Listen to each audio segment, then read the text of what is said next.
Nakatakdang maglabas ng Joint Memorandum Circular ang Commission on Higher Education o CHED Mimaropa para paigtingin ang operasyon, evaluation at monitoring sa mga universidad na pinahintulutang mag-offer ng Master of Arts and Doctor of Philosophy o MA-PhD programs.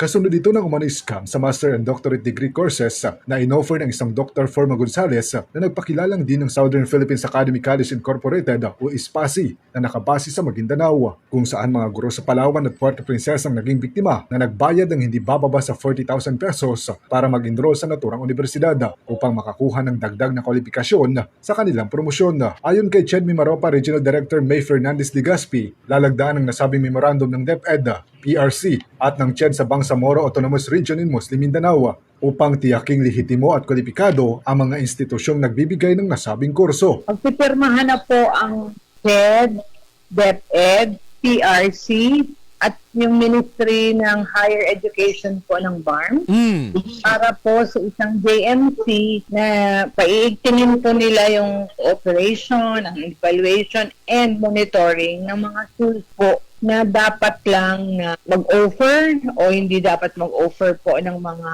ganitong mga courses. Nagpasalamat naman siya kay Consul Elgin Damasco sa kanya naging expose na nagbukas sa usapin at nagbigay ng daan para lumantad ang iba pang biktima upang isiwalat ang naturang scam. Yes po, kay Elgin, actually, salamat din sa move mo ng expose mo dahil parang binigyan ng mukha, nagkaroon ng platform na talagang mailabas yung mga problemang ito as far back as like a year ago, 2 years ago. Buliring nilinaw ng CHED na wala sa kanilang record, maging sa Office of Programs and Standards Development o OPSD ang SPASE, pati na ang Sandigan College Incorporated bilang otorisado mag-offer ng nasabing mga kurso, lalo na ang full online classes. Tapos po kami po from our end, from the records of CHED at sa records po ng OPSD, ito po yung opisina na nagbibigay na authority para po magkaroon ng lisensya or mag-operate ang schools na mag-offer ng MA at PhD programs, dapat po, sila po accredited.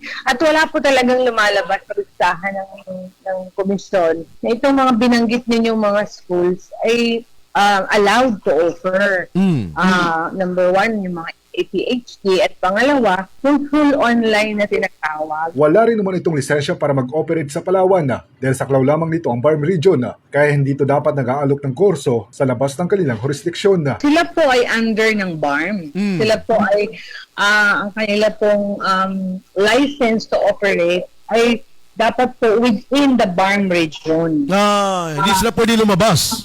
Yes po. Kung lalabas po sila ng BARM, yun po yung dapat na sila ay humingi ng license o magkaroon po sila ng signal from CHED na sila po ay mag-ooperate outside BARM na hindi po nila ginawa. Ipinahayag naman ni Legazpi ang kanyang pagkalungkot na tila naging daan pa umano ang inilabas na advisory ng DepEd Palawan para mas dumami ang nabiktima ng scam. Giit niya, hindi dapat nagbibigay ng endorsement ang DepEd o maging ang CHED sa anumang universidad upang mapanatili ang pantay na pagtrato sa lahat ng state universities and colleges.